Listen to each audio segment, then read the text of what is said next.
Thanks everyone. I'd like to point out that I was sold a pup about this evening. I said to Tom, hey guys, I've got some British Airways vouchers I need to use up. I fancy I come over the colonies, see how you're getting on for the once-decade visit. And he said, yeah, sure, dude. By the way, I voted you in to do the talk at the Historical Society. Great. What about? Oh, it doesn't matter, dude. It doesn't matter. Just anything. They'll lap it up, whatever you want to talk about. Okay, so the paper says I'm talking about Lawson. I'm not talking about Lawson. He says I'm talking about the Royals. I'm not talking about the Royals. So I thought, well, what are we going to talk about?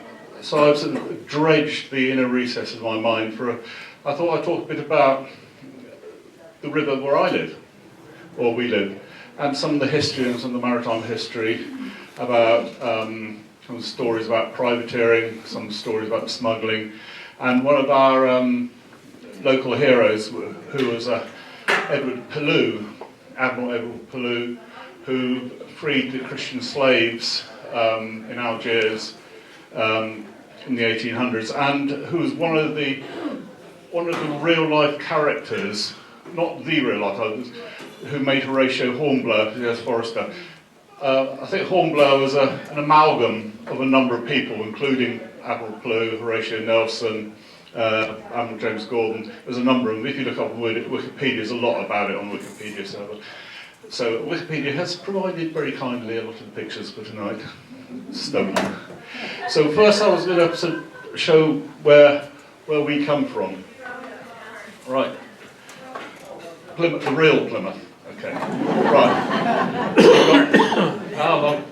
This is Cornwall is there. Devon's here. Then you go into Somerset and Avon. So you've got the French coast here. You've got the Channel Islands here. You've got the T.W. Dawson about there, and you've got Penzance and Land's End there. So we come from just where that little line is there, the Tean Estuary, just between Exmouth and Torquay, the real Exmouth, not the fake one. Between Exmouth and Torquay, we've got this little estuary we live called the River Tean, the Tean Estuary. And these are my drone pictures, these weren't stolen. So we're looking east that way, south. So it's a natural harbour. It has a shifting sandbar, so it's not particularly good for deep draft, but it's been a natural harbour for centuries and centuries, almost millennia really. That's Shaldon, that's where we live, just up there, and this is Teignmouth over there. So that's looking the other way, swing the drone round, look upriver. Now up here is Dartmoor, and this river, from Bronze Age time, we had up in Dartmoor, you got tin, you got copper, you got manganese in the mines. Tin, one of the most important metals for thousands of years. We had the tin, the Alps and the Germans had the copper, and what you get when you put the two together, you get bronze. So there was tin coming down here thousands of years ago. The mining up on Dartmoor has contributed to a lot of the mess and the mud that we see today on the river. Of course, being close to sea, it's too dangerous. You can't have habitation, town states at sea, because you've got pirates, you've got the Vikings, you've got the slavers, you've got the French, and the Spanish who came through here. So you built a way up the valleys where you couldn't be seen. This is the Bishop of Exeter's summer palace at the little Bishop Stainton. This dates from about 954. Okay, so it's hidden away. You can't see it from the sea, and all the little parish churches. I mean, our one where my parents are buried. That's Saxon. It's up the little. It's out the way. You can't see. All you had down by the shore were like fishermen's huts where they keep their nets and pots and sails and everything else, because it's just too dangerous to actually stay there overnight. So that's a look at our village. So that's about 100. So that's about the 1890s. And see the gauntlet. And at this time, this would be unloading coal. But over the years, I mean, in the early days, it was, in the early days, where are we? It was a lot of sheep's hides.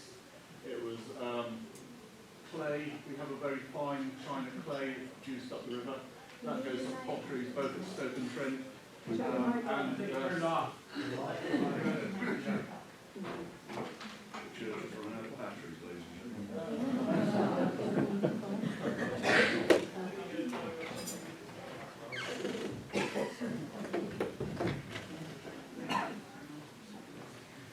yeah, so we still do trade exports.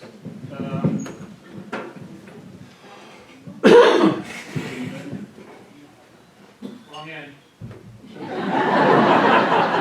1, 2, 3, 4. 1, 2, 3, 4. Got bored. It timed out. Yes, so potteries, and later times. One of the big trades we had was to the Grand Banks and salted cod. That was for several centuries, provided the finance and timber, which is this town here, grew from the salted cod trade. The fishermen are away for 6 months at a time. We've got some of the areas of our village called Labrador, named after where the women used to go up on the cliffs to wave goodbye to their menfolk who'd be sailing off for 6 months into goodness knows what. So they took out a lot of supplies for the Newfoundland colonies. They'd be out there fishing, and then they'd be salting down, and they used to take salt out as well, and then they'd be coming back at the end of the year, and obviously it's a race back. The sooner you got back, the better price you got for your salted cod. Coal boats again. There again, that's, if you look at the dress, that puts us back to about the 1880s. Unloading coal by hand, of course, a wheelbarrow at a time. And this is a bit later, this is probably early 1900s. These will be Newfoundland cod boats. So, it's quite a busy port at that time.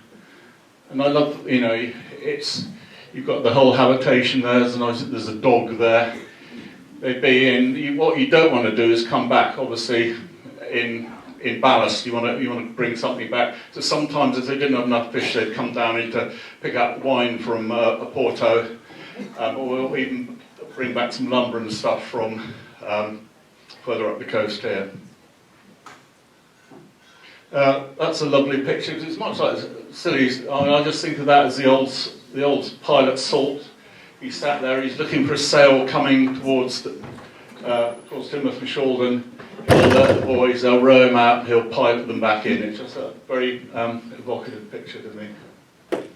There again, when we were looking at the sort of 1890s or maybe 1900 for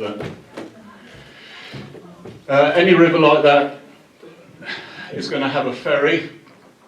This again is about 1880, that's Johnny Onion and his father, Joseph Satterley Onion. There's been rights to row a ferry across from Shaldon to Teignmouth, documented back as far as 1230 AD. So it's one of the longest documented ferries there is in certainly English history. And as a ferry, so this is about 1906, 1907. You can just see, there's over the far side, there's the motorised, starts the motorised ferries. Gun ports. They painted in gun ports on the ferry as a centenary of Trafalgar. So the date when these pictures come from, and that's the same ferryman, Johnny Onion, there. So this is sort of 30 years after that previous picture. Right, and a quick bit of more Alec droning, just to give you an idea of our coastline. We have a part of Jurassic history named after us. The Devonian period, the red sandstones.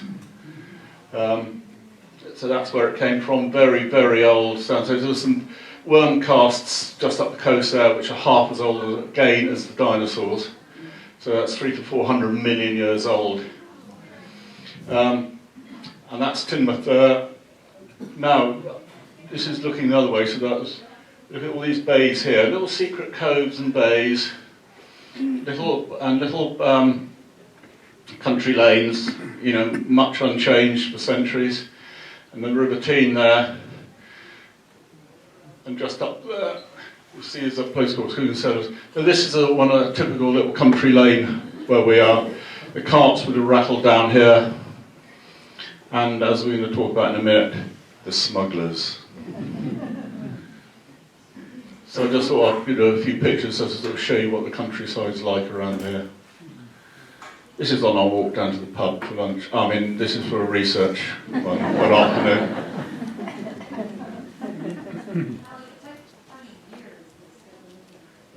This is 2 weeks.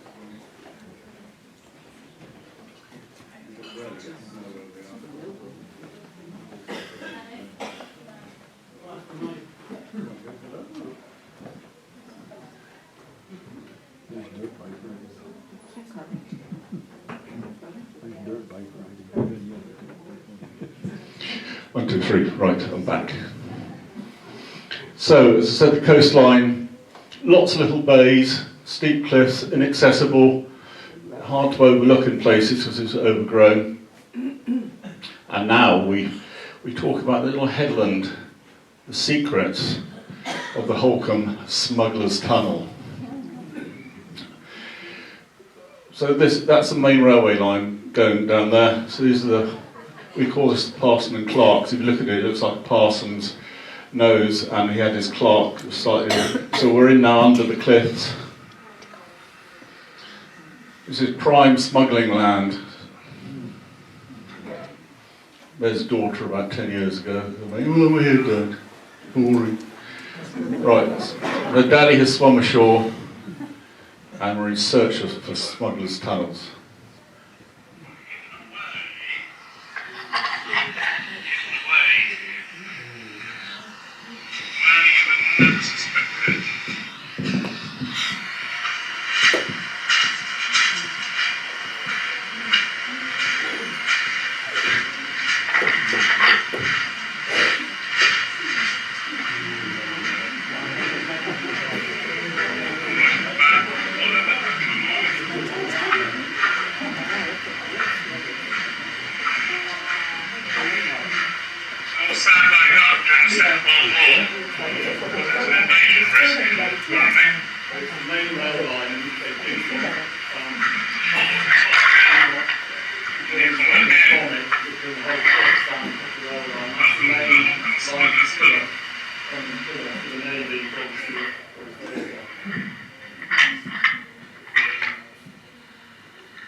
This dates from probably something like the mid-1700s, this is dug.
That's the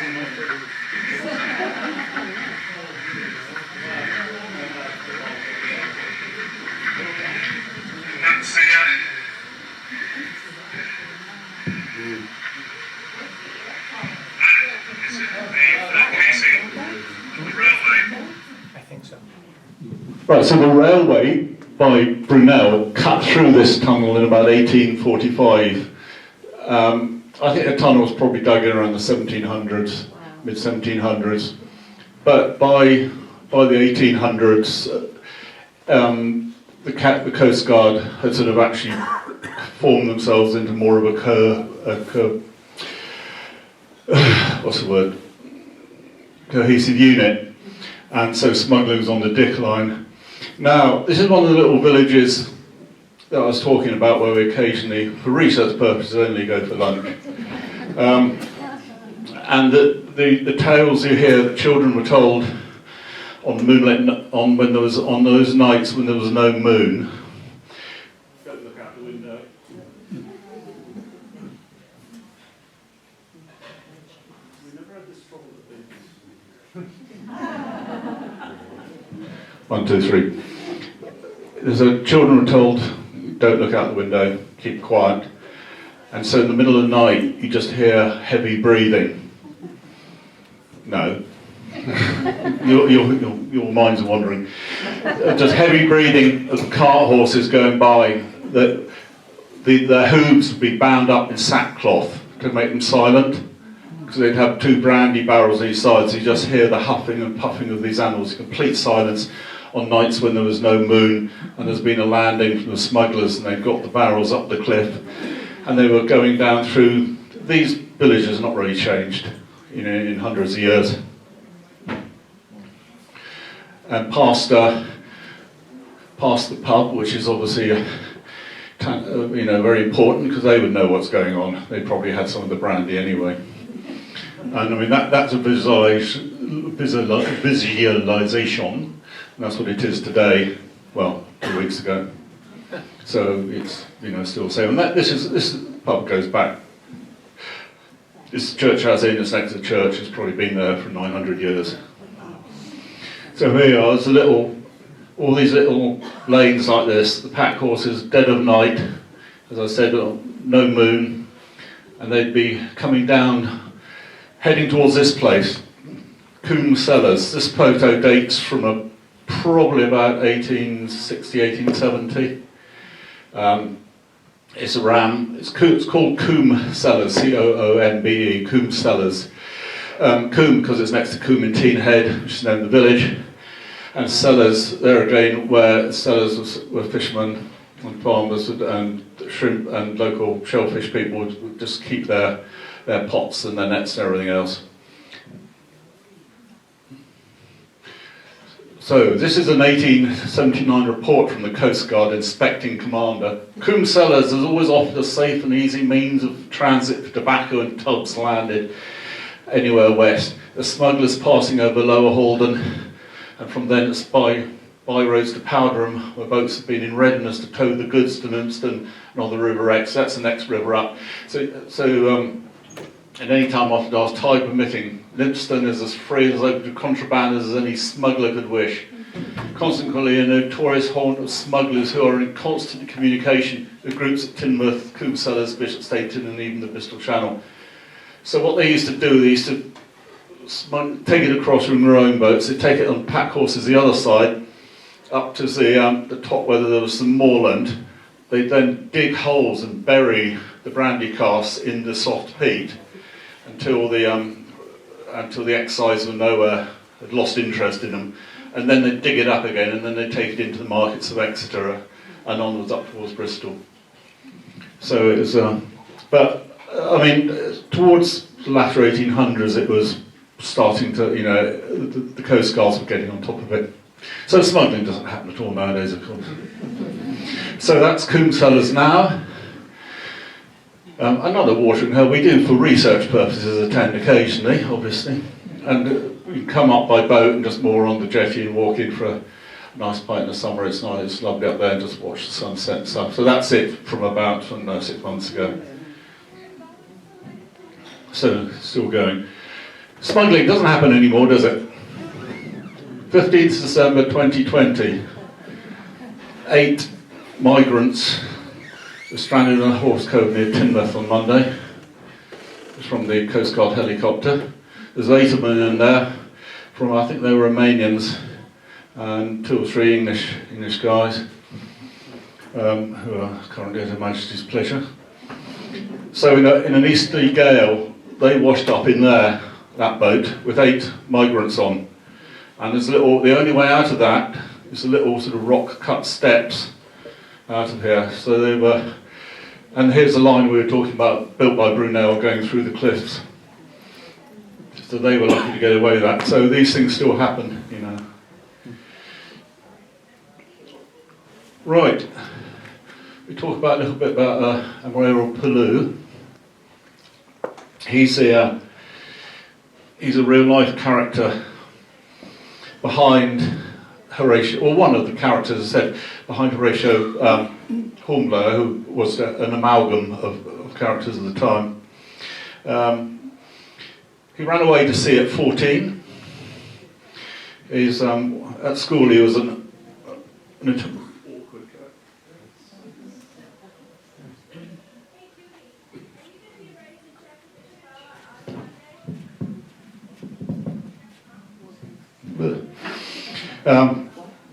He worked his way up in the Navy through a few skirmishes, Napoleonic Wars, French Revolution, a little scuffle over this side of the Atlantic, something to do with independence. Well, one of his the biggest actions we remember him for was the freeing of the Christian slaves in Algiers on the 27th of August, 1816. The Day of Algiers, that's spelled D-E-Y, had been a thorn in the side of the European and American seafarers for many years, seizing ships and enslaving crews. So the British government decided to do something about it, sent 5 ships of the line, including the 98-gun Impregnable, who featured in Hornblower, and the 100-gun Queen Charlotte, and they were joined by 5 Dutch frigates in Gibraltar, and off they went. So thank you Wikipedia for stealing your pictures. So we have the British, the big men of war there. I mean, look at those things bristling with guns, and the smaller Dutch frigates, plus the little ship's boats scurrying the officers backwards and forwards. Now, Admiral Pellew had visited Algiers in negotiations over the last few years, and he knew the town's events, and he knew what we refer to as blind arcs in the way their cannons could sweep. So he knew the lines they had to attack up, but their cannons couldn't fire at them. So after a day or two negotiation, they laid siege to Algiers. At the end of the day, his fleet sailed out of range, and the next day demanded the surrender and return of the slaves, or they would continue the action the next day. It was a bluff. They were out of ammunition. They had used 50,000 round shot, 118 tons of gunpowder, fired 960 mortar shells, but the day of Algiers surrendered.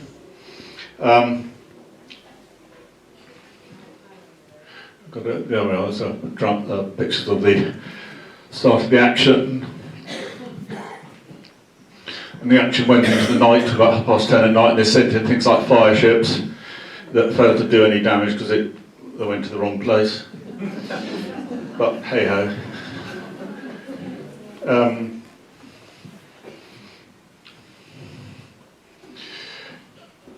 And yeah, but he managed to free 1,038 slaves, with a further 3,000 later released. But the Algerians just replaced them with Jewish slaves instead. And slavery didn't end until the French conquest of Algiers in 1830. Pellew was awarded a knighthood, as you see here, for his action against the French. He got a baronetcy for effectively single-handedly rescuing 500 people for a troop ship that was heading out from the East Indies. There was 500 people on that. It got onto lee shore of Plymouth. There was complete panic, mayhem, no one taking charge. He was off to a social function in all his high regalia, jumped in, swam out the ship, organised everyone, and I think of the 500, 2 died. He got them all back, so he was awarded a baronetcy for that.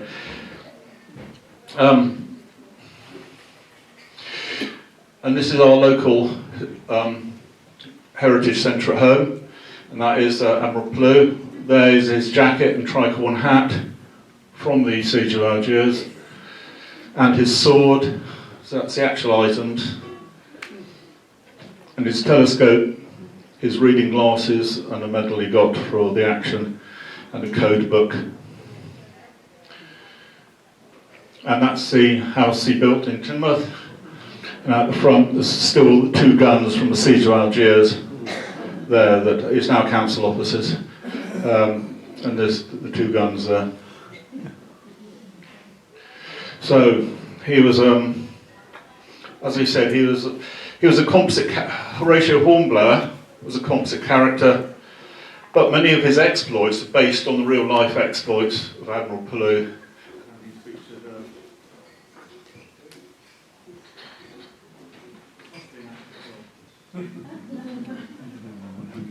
So even though Horatio Hornblower is a fictional character based on an amalgam of characters of time, a lot of the actual actions are toned down versions of what did actually happen in real history. Right. Talking about pirates and things, an unfortunate privateer, so popular amongst Europeans from the late Middle Age up to the 19th century, cruising for enemy prizes with a letter of marque, was considered an honourable and calling combined patriotism and profit. We like that. Such privateering contrasted with individual conducting unlicensed attacks and captures of random ships, which is known as piracy. Piracy was also universally reviled. In practice, the difference between privateers and pirates is often at best subtle and at worst a matter of interpretation. Here is a letter of marque, dated November 3rd, 1778, authorising the ship Bellona and Captain William Letton to go and see what Frenchies they could capture. It was granted by a court, and it was a permission to a pirate, really. It was. It came from the fact that if you as a merchant had a ship captured by, say, the French and your goods seized, you then got a letter of marque to allow you to go back and capture a French ship to reimburse yourselves, and the value was then decided by the court in England as to whether you'd done that or not. And it was used a lot by the Far East India Company as well as a sort of legalised piracy, basically. So a letter of marque from a ship called the Bellona, remember that name. Exeter Flying Post, 1779, ready for a cruise, to receive on board gentlemen seamen, ordinary seamen, naval landsmen, on the private ship of war, Bellona, well known as the fast sailing ship, and now we have Captain William Letton. He'd obviously had a successful cruise and decided he was going to have another one. So, off they, where was it? Report to the ship from Sir John Rendell, who's obviously on the money behind it, in Teignmouth. 2 mates, 2 French horns, a drummer and a good interpreter wanted. But they had a problem. They capsized. The Bellona privateer, Captain Letton of this port, was overset in a violent gust of wind last Saturday off Dawlish. By the timely assistance of the people of Dawlish and Teignmouth, 38 of the crew were saved and 25 were drowned.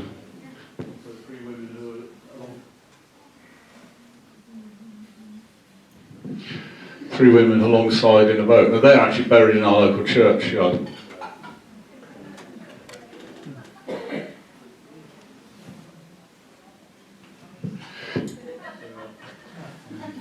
So they're buried at home in our local churchyard. This Milliken the actor was worth more time. We think that they'd overgunned themselves. They put too many cannon in, too high up on the ship, and when all the crew were waving goodbye to the officers' wives and the boat alongside, they were all one side, and over she went.